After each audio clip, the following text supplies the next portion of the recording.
Friends, नमस्ते। मैं स्वीटी आप सबका स्वागत करती हूँ मेरे चैनल पे मदरहुड एंड फिटनेस।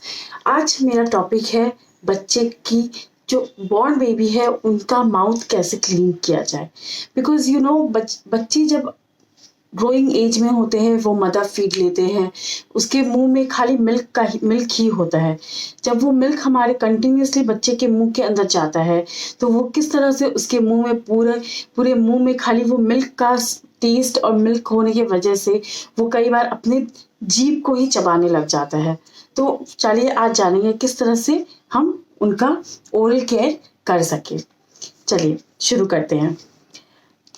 क्या होता है कि जब बच्चे हमारे फीड लेते हैं तो उनका मुंह सिर्फ दूध पीने की वजह से उसके मुंह में पूरे अंदर में वाइट पैचेस हो जाते हैं। तो सबसे पहले जाकर अपनी बेबी का टंग चेक कीजिए, इज इट पिंक और वाइट। बिकॉज क्या होता है जब पिंक है it means it is clean, and if it is having white everywhere, या गम्स में, टीथ में या टंग में, इट मीन्स कि बच्चे को रेगुलर क्लीनिंग जरूरी है।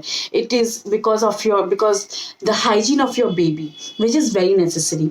तो हम लोग को कैसे क्लीन करना है अपनी छोटी बेबी का माउथ, बिकॉज वो बहुत डेलिकेट होते हैं। उस समय हमें बहुत ध्यान रखना पड़ता है कि बेबी को कहीं हर्ट ना हो जाए हमारे हाथ की वजह से या उंगली की वजह से, या the fingers we are using to clean his mouth. So in that case सबसे पहले आपको अपना हाथ बहुत अच्छी तरीके से वॉश करना है, फिर डेटॉल से सैनिटाइज कर लीजिए। सैनिटाइज करने के बाद जो पानी आप बच्चे को पिला रहे हैं वही पानी यूज कीजिए माउथ क्लीन करने के लिए। Because I am telling you because of my experience. मेरे 2 बच्चे हैं as you I told you before, तो उनके साथ मैंने जो प्रोसीजर अपनाया है, जो किया है, वही आज मैं आप लोगों के संग शेयर कर रही हूँ।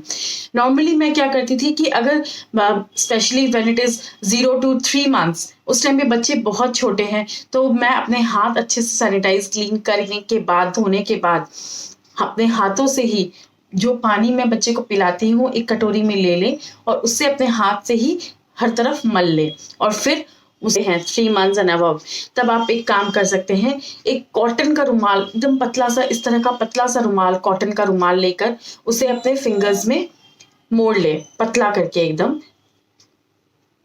इसमें हल्का सा ग्लिसरीन ले लें। Glycerine is a very soft agent which will help your baby's mouth to clean properly. तो ग्लिसरीन लेकर उसे धीरे धीरे हर तरफ, मसूड़ों में, गम्स में, जीभ में, ऊपर में, हर तरह से क्लीन करके माउथ को पूरे अच्छे से क्लीन करके बेबी का उससे क्लीन हो जाएगा। एक बार क्लीन होने के बाद इसे धोने छोड़ दें। Do not use it again because ये डर्टी हो चुका है, and because of your baby's hygiene ये यूजफुल नहीं रहा। फॉर अ टाइमिंग इसे धोने छोड़ दे, सैनिटाइज करें, फिर आप इसे यूज कर सकते हैं। जब बेबी थोड़ा सा बड़ा हो जाता है तो ये रहा एक प्लास्टिक का ब्रश टाइप का आता है जो मैंने भी यूज किया है। ये रहा उसका पिक्चर, आप ये देखिए। और अगर आप कहें, इसका लिंक मैंने अपने कमेंट में इसमें डिस्क्रिप्शन में डाला है, आप जाकर उस लिंक को चेक कर सकते हैं और वहां से आप ऑर्डर भी कर सकते हैं, या फिर आपको ये ऑफलाइन भी इजीली मिल जाएगा मार्केट में। बिकॉज मैंने ऑफलाइन ही खरीदा था अपने बच्चों के लिए। I don't have still, but मैंने वही ऑफलाइन ही खरीदा था। उसे आप फिंगर में इंसर्ट करें। पहले उसे सैनिटाइज करना ना भूलें। सबसे पहले अपने हाथों को क्लीन करने के बाद उसे सैनिटाइज कीजिए। फिर उसके बाद अपने फिंगर्स में इन करके धीरे धीरे अपने बेबी के माउथ को पकड़ के क्लीन कीजिए। वैसे तो हर माँ और बेबी फ्री हो जाते हैं इतने टाइम तक कि आप अपने बेबी का माउथ पकड़ के खुलवा सके और क्लीन कर सके, बिकॉज उसको भी आदत हो जाती है। और अगर आप नहीं क्लीन करेंगे तो जो फूड, जो फीडिंग, जो मिल्क उसके माउथ में रह जाएगा वो ठीक तरीका से आपका फीडिंग भी नहीं ले पाएगा। ऊपर से वो अपना ही जीभ खाने का कोशिश करेगा, चबाएगा। बिकॉज उस टाइम पे बच्चे के टीथ का ग्रोथ शुरू होने, टीथिंग का प्रॉब्लम होना शुरू हो जाता है। तो it becomes more difficult for baby to go ahead for feeding. They will not go ahead go for feeding and all.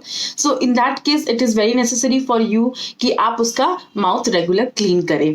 इसके लिए आपको अपने और कुछ नहीं, अपने हाथों का इस्तेमाल करना है, विच इज़ वेरी एसेंशियल। अपने हाथों को क्लीन रखना है क्योंकि बेबी का हाइजीन देखना है आपको, और बेबी के साथ साथ अपना भी।